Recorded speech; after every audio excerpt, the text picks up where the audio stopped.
Hey, what's up, YouTubers? It's me again, Brian, aka Gamer55551, and I am back with a special My 2 cents Switch/gaming video for this week, for the week of June 9th and 15th, and this one has to do with E3 2019. And basically, this year's E3 was kind of interesting in a way, though.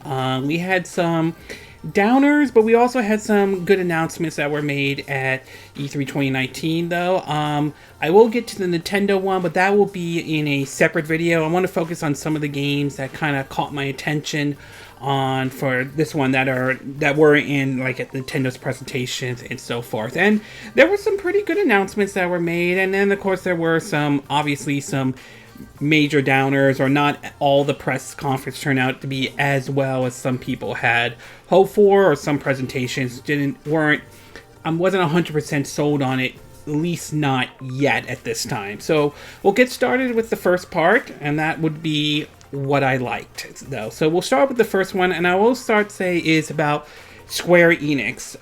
If there were three companies that kind of delivered at this year's E3, I felt it was Nintendo, Square Enix, and believe CD Projekt Red as well. And Square Enix certainly did provide some interesting games that they showed off. While not all the games were 100% perfect, though, there were some ones that I definitely liked, though.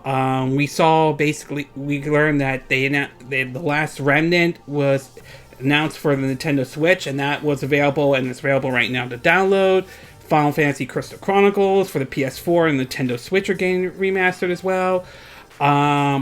We also learned that Romanian Saga 3 and Race are coming to the West as well. Final Fantasy 8. Obviously, we got basically Square Enix is teaming up with the People Can Fly for a sci-fi shooter called Outrider. The People Can Fly are the ones I believe that did the game Bulletstorm. We also got to see basically the Tales series is getting their remake. Tales of Mana, and not the Tales, I mean the Mana series to be exact. Tales of Mana, which supposedly was, if I'm saying the name correctly, Senkai Deku 3, or one of the Mana games that never saw the light of day here in the West until just recently, and it's always been translated.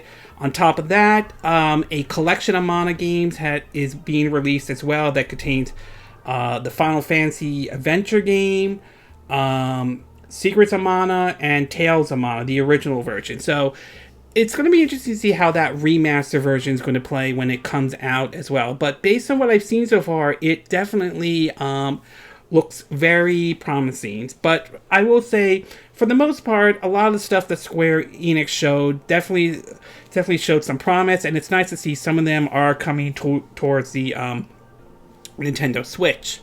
The other one, of course, is Limited Run Games, and they are bringing over as well, and we learned that they are bringing over apparently a lot of games coming to both the PS4 and the Nintendo Switch.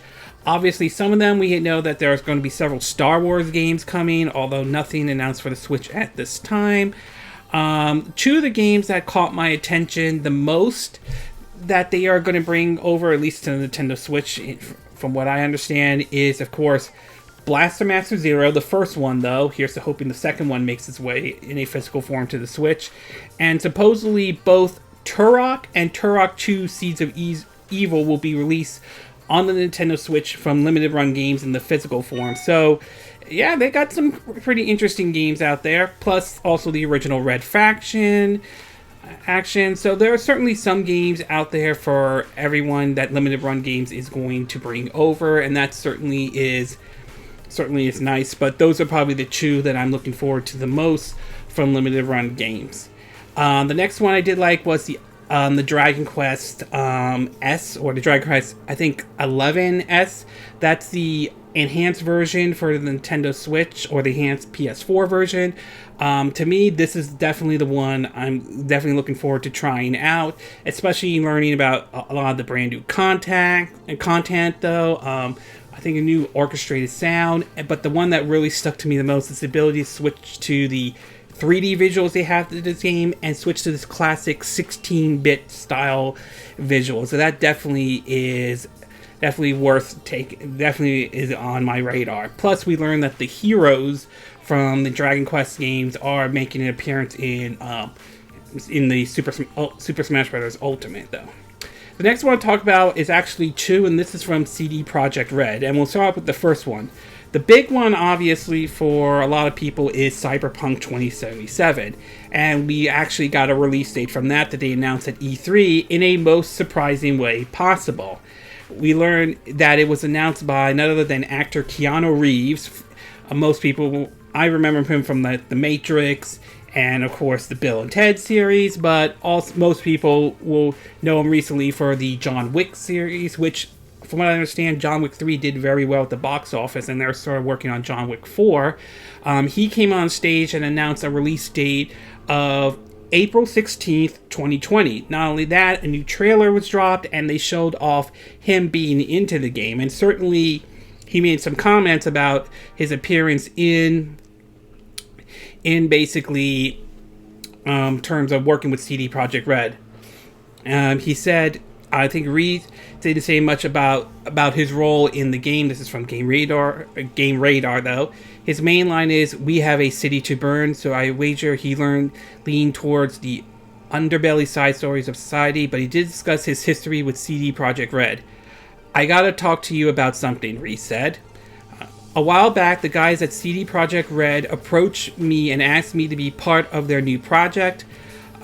They were going on about how they're creating this vast open world with a branching storyline, how you'll be able to customize your character through in-game choices. It's not something I knew before, but it's something I'm excited by. I'm always drawn to fascinating stories. So, very interesting to see Keanu Reeves in there, and very interesting to see we get an official release date, though. Hopefully we'll get more gameplay footage other than the one that they recently showed. I believe it was like 48 minutes, though. But this is definitely one of the games I am looking forward to playing next year.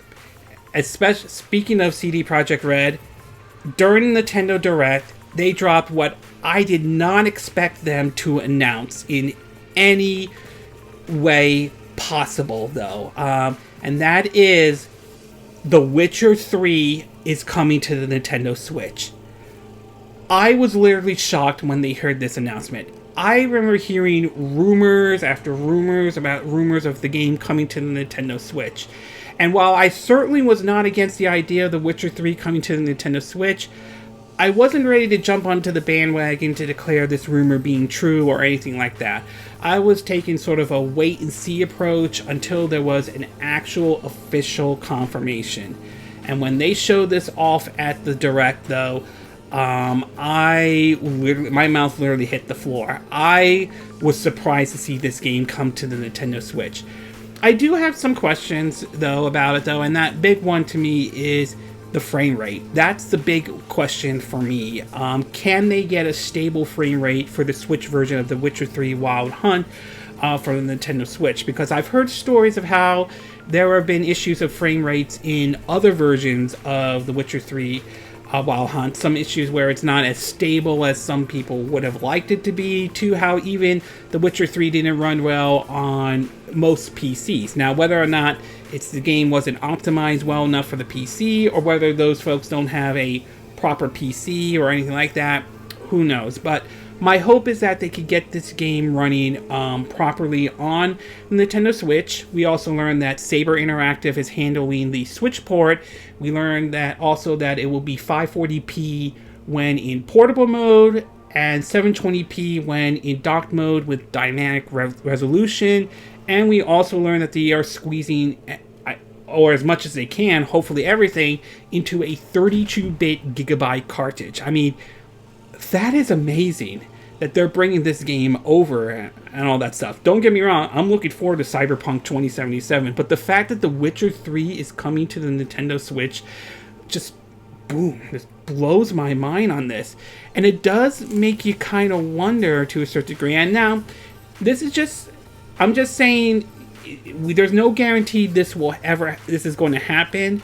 But if The Witcher 3 on the Switch, if that game sells well, could this possibly open the door to the possibility of maybe Cyberpunk 2077 could come to the Switch one day. I mean, I think it's a possibility though. Now, again, like I said, there's no guarantee, and even if somehow they could get Cyberpunk 2077 working on the Switch, more than likely that's going to be like years away before we get to that game ever coming to the Nintendo Switch. I think more than likely CD Projekt Red is focused right now currently on the PS4, the Xbox One, and the PC version. Although I wouldn't rule out the possibility one day if we hear something about a PS5 or Xbox Scarlet version, to be exact. So, but I will say, if The Witcher 3 on the Switch sells well, it's not out of the realm of possibilities of basically the game coming to the Nintendo Switch. But again, it's too early to make any kind of assumption on that one. The next one I want to talk about, and I forgot to mention this, is No More Heroes 3, and that's just my phone right there. As a fan of Suda51, I have been waiting for a third No More Heroes game for a long time. Ever since the days of the Wii era where we only had No More Heroes 1 and 2. And then, of course, earlier this year, we had Travis Strikes Again, No More Heroes for the Nintendo Switch, and we also learned that's coming to the PS4 and PC. All right, so, and the fact from what I understand is that the game did sell reasonably well, which isn't bad or anything like that, but the fact that we're getting a third one and will be out next year is just, yes, I've been waiting for a third No More Heroes game for quite some time. I'm hoping, though, that perhaps maybe they could do a port of No More Heroes 1 and 2 and bring that over to the Nintendo Switch. That would be great if they could do that, or like a remaster. I'm hoping that's going to happen, but we'll have to wait and see if that does. But in the meantime, No More Heroes 3 is coming to the Switch. Yes, I am happy about that as well. I'm happy about that. The next one I do want to talk about is the one that was shown off at Bethesda's presentation, though, or at least a snippet of it, and that is the upcoming new game from Tango Studios, and that is, I believe it's called Ghostwire Tokyo. Now, not a whole lot of information or has come out yet, not really a whole lot of gameplay. Right now, we only had like just a trailer and all that stuff. But from what I've been reading about, supposedly it's going to be a action adventure game. So it's going to be a little bit different than what Tango Studios has worked on before, with Evil Within 1 and 2 being more of a horror type of game. Although I do wonder if there's going to be, or actually that's more of a survival horror one. So I'm curious to see if certain horror elements will make their way into Ghostwire Tokyo. But being that it's from Tango Games, I'm definitely looking forward to that one when more information about that comes out. The next one, of course, is Astro Chain. I'll be honest, like with No More Heroes, I'm a fan of Platinum. I like Platinum games, though. I've been a fan of them since the days of when Mad World came out on the Wii back in, I think, 2009. So for them to work on seeing this one, for them doing this one, that definitely puts a smile on my face. I remember when they made the announcement of the game at during one of their Nintendo Directs, and it certainly caught my attention, especially learning how some of the folks who worked on Nier Automata made their way, are helping out with this project as well. And based on what I've seen so far, it looks like a solid, fun, over-the-top Platinum game that Platinum is known for, and it's definitely on my radar, though. Yes, I would have liked them to bring Nier Automata to the Switch, and yes, I would have liked to hear more about Bayonetta 3, but definitely this is definitely on my radar. And last but not least, of course, is Damien X Machina. Now, based on what I've seen so far, it looks like the game has made some improvements in certain areas, though. And I remember trying the demo out, and while the game certainly had promise, there were some areas they could have ironed out as well. But I like the idea and the concept, and it looks like they made some improvement in terms of like if an enemy's firing at you, you'll know where it's coming from, and a whole bunch of other stuff. And does look like they improved the frame rate a little bit though from basically when it was from the demo or the prototype mission. So, but either way, this is definitely one I am looking forward to picking up for the Nintendo Switch. Okay, we're going to take a quick break. When we get back, we're going to get to part 2, and this is going to be the what I'm mixed and or not 100% sure about. So we'll take a quick break, and we will be right back.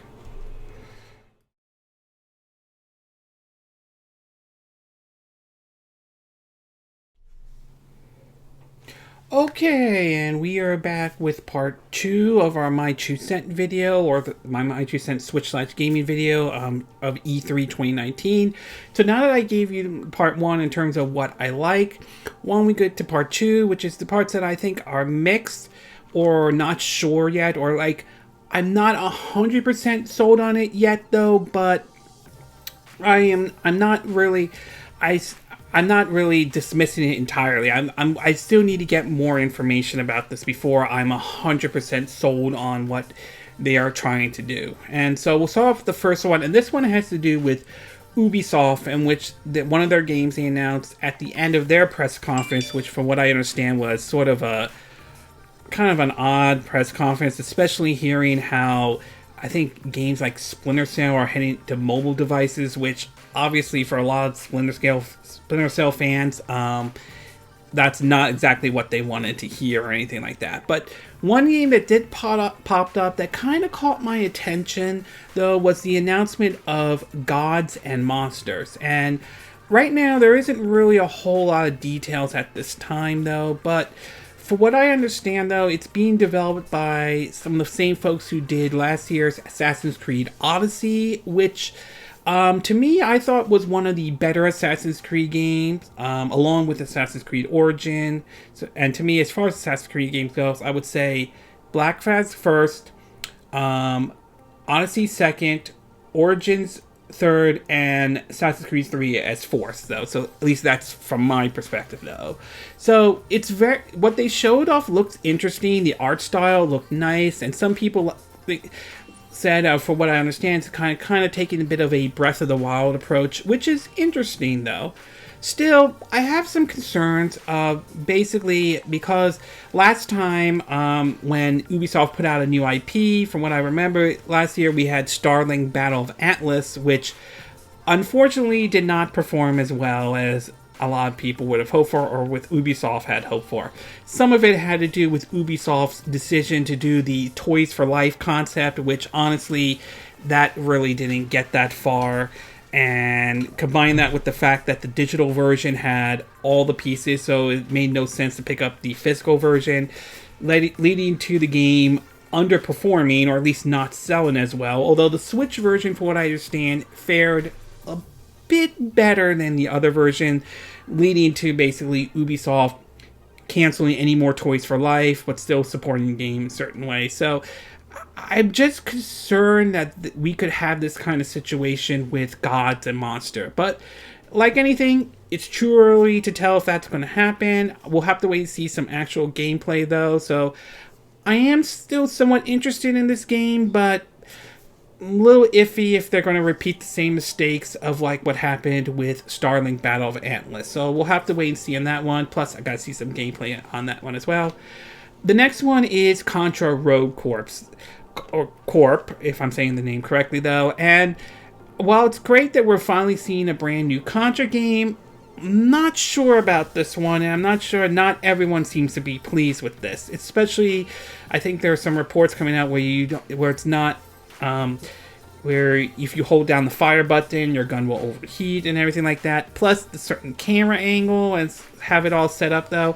I just wish that Konami would just port over like Contra Shattered Soldier and Neo Contra as well. That would have been nice. I mean, Shattered Soldier is a favorite of mine, to be exact, and it's just not sold on this one yet. Not to mention Konami's reputation has recently taken a hit. Although they have somewhat improved to a certain degree, but still their reputation isn't exactly great, especially after what happened with Metal Gear Survivor.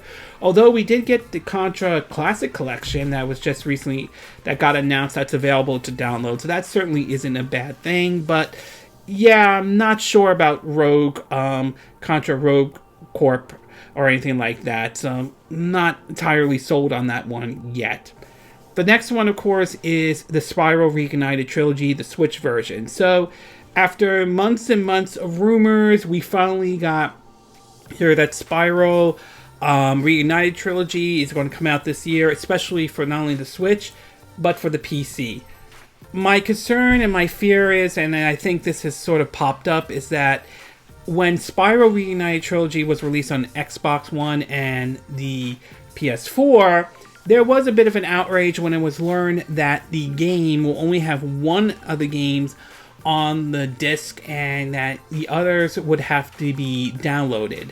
This led to some people felt like they were kind of cheaping out compared to basically the fact that Crash Bandicoot Insane Trilogy had all three games in one disc.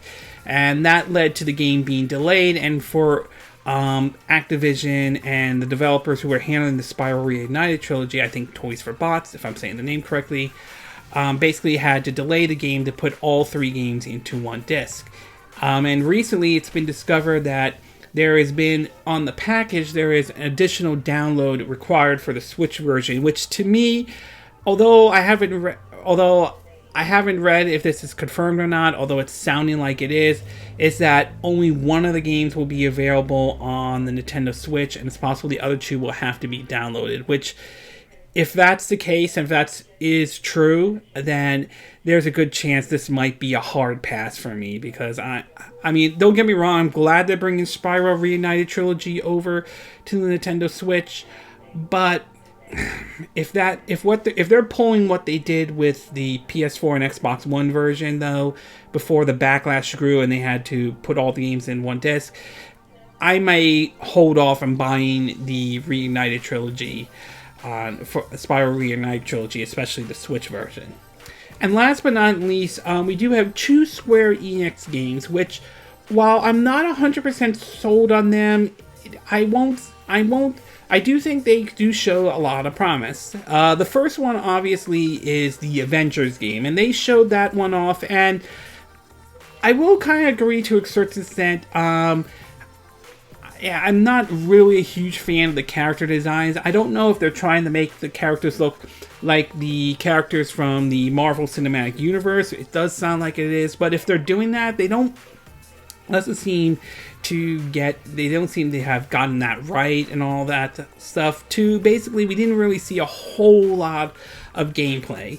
That said, though, there's still some time for the game to be developed, and it's being developed by Crystal Dynamics, which did, I think, the Tomb Raider reboot, and of course Rise of the Tomb Raider, so I'll give them the benefit of the doubt at least. So I do want to see some more information, though. For now, though, we'll have to wait and see. At the moment, right now, if you want your Avengers fix, right now the only thing available at this time, or at least coming up, is, of course, Marvel Ultimate Alliance 3, which is going to be on the Nintendo Switch. So, not sold on the Avengers game yet, but I'm taking a wait and see approach on this one. And the last one, of course, is the Final Fantasy VII remake. Now, based on what they showed off, the trailer and all that stuff, it looks impressive. I won't deny the fact that it definitely looks impressive. The one sticking point and the issue I have is the decision to do this episodic approach. And we don't know how many episodes are going to be in it, although supposedly Square Enix had to clarify that, though. So I'm still not sold on otherwise very impressive game coming out for the PS4. And although there are reports it might come to the PS5 too. So I'm just kind of torn on that one, especially with the whole episodic approach. But we'll have to wait and see. But right now, not yet on considering if I should pick up Final Fantasy VII Remake or not. Okay, we're going to take a quick break, and when we get back, we'll get to part 3, and this is what I hate or what I didn't like. So we'll take a quick break, and we will be right back.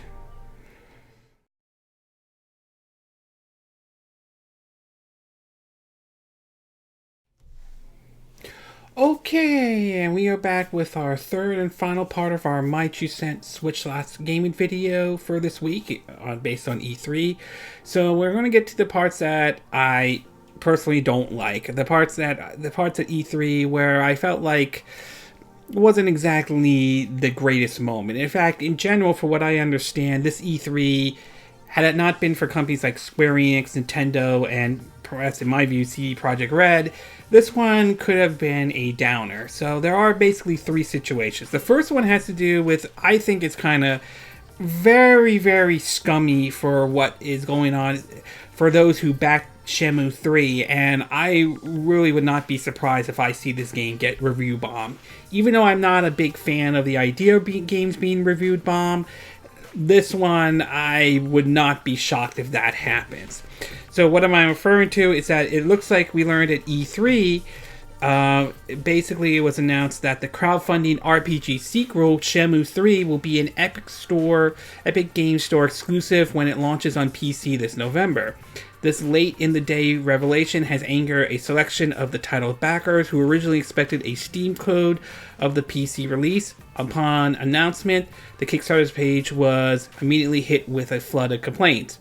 Some of these disgruntled backers have since requested refunds on the grounds that they would not be receiving the product that they pre-purchased. But in an official reply posted by a fan in the comments, these requests has been met with a blanket rejection from the Shenmue 3 team. They stated, quote, "Thank you for very much for contacting us," began with the official reply. "The launch was previously planned for distribute on Steam. However, it was decided together with Deep Silver after much discussion that the Epic Game Store will be the best distributed platform option. Shenmue 3 will be distributed through the Epic Game Store and will require the Epic Game Store client to activate. We apologize for the sudden change in platform. However, refunds will not be granted for this change. We thank you for your support and looking forward to delivering Shenmue experience fans everywhere have been waited for so long." In other words, for PC gamers, it was basically a giant middle finger directed towards them. That was a very stupid thing. On top of that, it says, quote, "It was also noted that those ordering a physical PC edition will now receive a code for the Epic Game Store as opposed to the original advertised Steam code. According to an update on the official FAQ page by publisher Deep Silver, the long-awaited sequel will be coming to Steam in the future, but this likely won't be enough to appease disappointed backers who have been waiting to play the game on their chosen platform day one.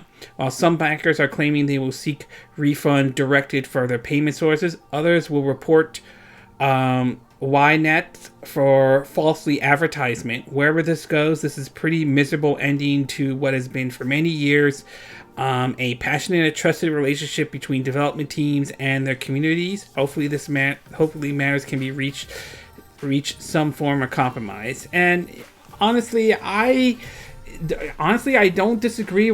I'm not against why people are pissed off about this.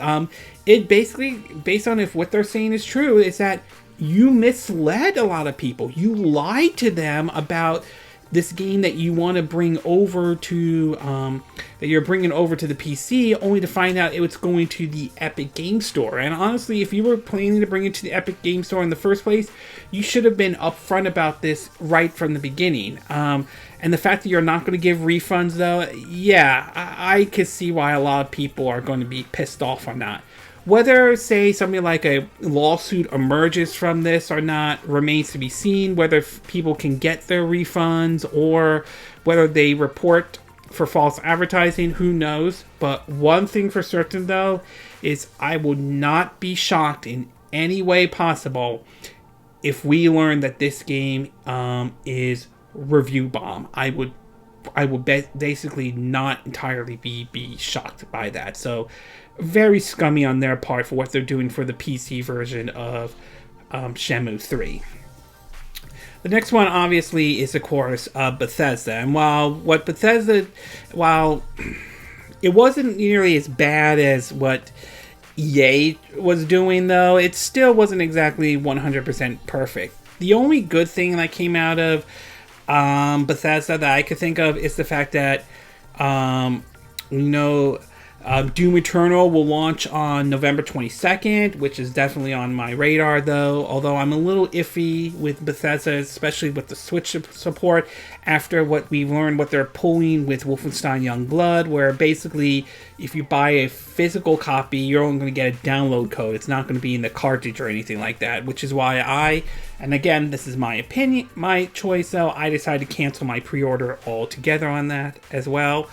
And of course, Ghostwire Tokyo, that from the developing studio of Tango Games, though, the same studio that did Evil Within 1 and 2, that's definitely on my radar. Other than that, none of the games that they showed off really interest me nearly as much.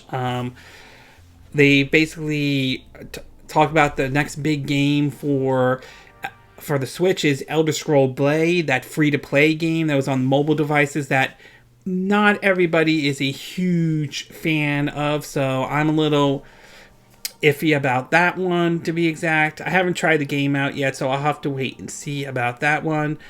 Fallout 76 is finally getting human NPCs, which is what they should have added in the first place, but there are claims that the game is not fixed or anything like that, although it seems as though it's not getting nearly as much attention because Anthem's kind of been sucking up all the oxygen because of the BS that's been going around with that, though. A return of the game Commander Key is being revised as a free-to-play mobile title. That doesn't sit very well with a lot of people. So, to me, outside of Doom Eternal and Ghostwire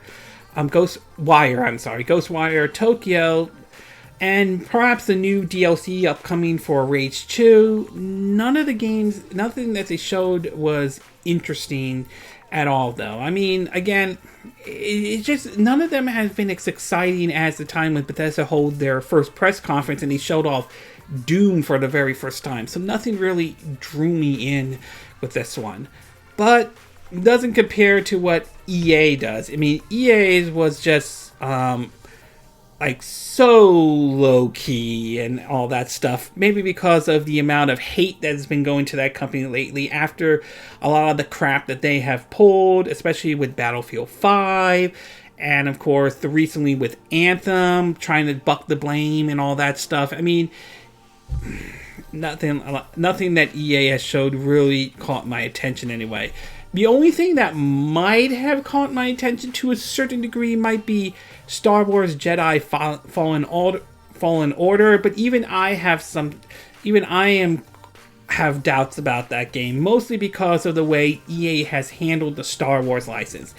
After what they pulled with the first Star Wars one they did, Star Wars Battlefront, where they put a $60 game with little to no content and a $50 season pass with little to no content. Then there was the issue with Star Wars Battlefront 2 and the greedy microtransaction and loot boxes that they tried to pull that got so much bad press and government regulation stepping in that they had to yank that out indeed, not to mention the cancellation of a single-player Star Wars game, the one that Visceral Games that we're working on, until they shut that down, which was supposed to be an Uncharted or open world kind of approach. It just, I don't have a lot of faith on this one. It could be good. It's possible they could have learned their lessons, but right now, I'm not seeing it, though. And if I ever do get Star Wars Jedi Fallen Order, depending on what it is, most likely it will be in the bargain bin before I even purchase anything. Otherwise, nothing here interests me. Battlefield 5 is getting upcoming maps. The Sims is getting a DLC. And we learned about FIFA 20 with the Switch version basically getting little to no support, just the Legacy Collection. At this point, EA pretty much doesn't care about the Switch. They just gave up on it right out of the gate. And honestly, in my opinion, I've pretty much given up on EA in general, though. I just feel like they are so much pushing for the games as a service thing. I really don't have a lot of confidence in them, and I really don't have a lot of confidence with Star Wars Jedi Fallen Order, though. Again, I could be wrong. That could be a good game, but based on what EA showed, there wasn't much. I mean, it was like they just decided to scale it down because after the disaster that Battlefield 5 and Anthem put themselves into and all that stuff. So overall, it's obviously clear EA had their worst presentation. But then again, they had last year, 2017 was a terrible presentation. 2018, the only good thing out of it is that they didn't focus on just sports, but that was basically it. And this one doesn't really do anything. So, yeah, nothing really great from EA or anything like that. So, overall, there were some good things that were announced at E3 that I was very pleased about. Some things that I was mixed, though, like the Gods and Monsters one. I want that game to be good, but I'm taking a cautious approach. Same with the Avengers game and Final Fantasy VII Remake, but I'm not writing those games off entirely. It looks impressive, Final Fantasy VII Remake, but I'm still not 100% sold on the episodic approach, to be exact. And, of course, EA's E3, which was, yeah, not much, though. Bethesda's E3, somewhat better than EA's, but not by a lot. And, of course, the situation with Shenmue 3, which was really unacceptable, to be exact. But, overall, there were some good things. There were some mix and some things I didn't hate and all that stuff. But I was pleased with some of the stuff that they did show at E3 that some companies did show, though.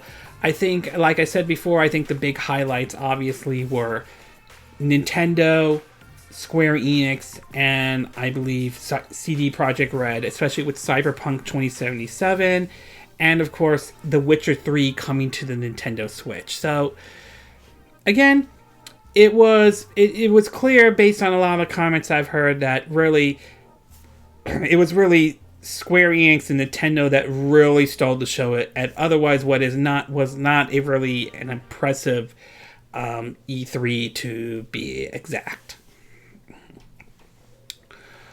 Okay, this concludes this My 2 Cent video for this week and my thoughts on E3 2019. And again, these are my opinion. What are yours? What were your thoughts about E3 2019 this year? Did you thought it was good? Did it live up to your expectations? Was it below your expectations in any way? Did you agree with what the games that they showed off or the stuff at E3 that I liked, that I thought was mixed, that wasn't 100% sure about, or what I hate? Do you disagree with what I said on this video in general? Do you have a difference of opinion?